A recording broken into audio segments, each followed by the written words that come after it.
सो देखिए हम एक चैप्टर स्टार्ट कर रहे हैं that is about the wave तरंगे। आपने इस तरीके का डायग्राम तो कई बार देखा होगा, कई बार स्टडी भी की होगी।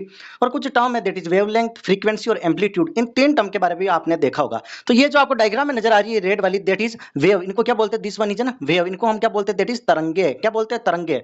अब देखो एम्पलीट्यूड, एम्पलीट्यूड क्या होता है? तो इससे पहले हम बात कर लेते हैं that is about the crust and trough. ऊपर की साइड में जो सबसे टॉप मोस्ट पॉइंट होगा इसको बोलते हैं हम दैट इज क्रस्ट। क्या बोलते हैं? That is crust. और नीचे की साइड में जो सबसे होगा बॉटम वाला पॉइंट, इसको हम बोलते हैं दैट इज ट्रफ।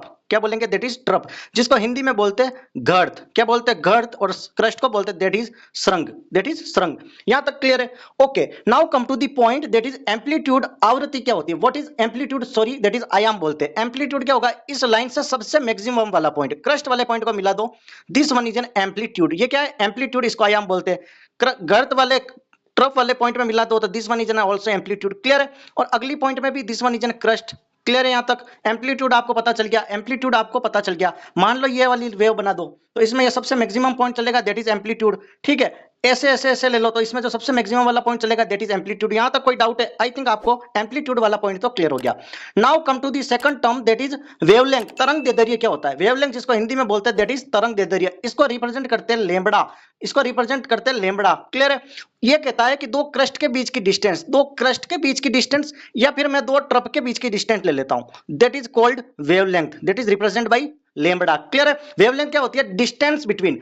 ये क्या होती है? डिस्टेंस बिटवीन टू क्रस्ट, या तो दो क्रस्ट के बीच ले लो, या फिर और टू ट्रफ, या तो टू ट्रफ के बीच ले लो या टू क्रस्ट के बीच ले लो, दैट इज कॉल्ड वेवलेंथ। उसी को हम क्या बोलते हैं? दैट इज तरंग दैर्ध्य। इसको रिप्रेजेंट करते हैं लैम्बडा से। क्लियर है? ओके, तरंग दैर्ध्य का भी पता चल गया। अब हमें थर्ड टर्म डिस्कस करनी है दैट इज फ्रीक्वेंसी। आवृत्ति क्या होती है? आवृत्ति कहती है कि नंबर ऑफ वेव, डेफिनेशन देखना, ये कहता है कि number of wave passes through a point, number of wave passes through a point in a second, point in a second, इसी को हम बोलते हैं दैट इज फ्रीक्वेंसी। इसी को बोलते हैं आवृत्ति, और इसको रिप्रेजेंट करते हैं दैट इज न्यू से। क्लियर है? और इसको मेजर करते हैं दैट इज हर्ट्ज में। क्लियर है? दैट इज इन हर्ट्ज लिखते हैं इसकी यूनिट। क्लियर है? वेवलेंथ के लिए लिखते हैं अपन दैट इज एंगस्ट्रॉम।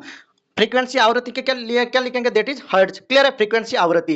तो कह रहा है कि number of wave passes through a point in a second. मान लो ये एक पॉइंट बना दिया, इस पॉइंट से कितनी वेव पास होकर जा रही है दैट इज कॉल्ड फ्रीक्वेंसी। मान लो ये इतनी वेव चली गई, तो यहां से ये आकर ये एक वेव हो गई, फिर से ये रिपीट हो गई दैट इज दो वेव हो गई, फिर से ये रिपीट होकर यहां आ गई, मतलब एक वेव, दो वेव, तीन वेव। तो इसकी फ्रीक्वेंसी कितनी हो गई? That is total frequency is 3। Total आवृत्ति कितनी हो गई? That is 3। क्लियर है? Number of wave passes through a point in a second.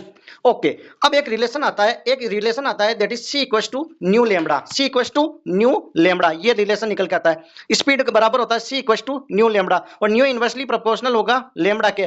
Frequency और वेवलेंथ दोनों एक दूसरे के अपोजिट चलेंगे। ठीक है? इनवर्सली प्रोपोर्शनल होंगे। यहां तक क्लियर हो गया?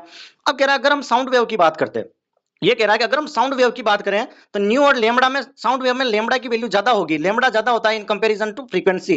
फ्रीक्वेंसी की वैल्यू कम होगी, और लैम्बडा जो वेवलेंथ होती है, तरंग दैर्ध्य होती है, इसकी वैल्यू क्या होगी? मैक्सिमम होगी, इसकी वैल्यू ज्यादा होती है, that is for sound wave. Clear है? इतना सा बेसिक समझाना था, इसके बाद हम और डिटेल में चलेंगे। Thank you so much. Channel पर नए हो तो लाइक शेयर सब्सक्राइब जरूर करें।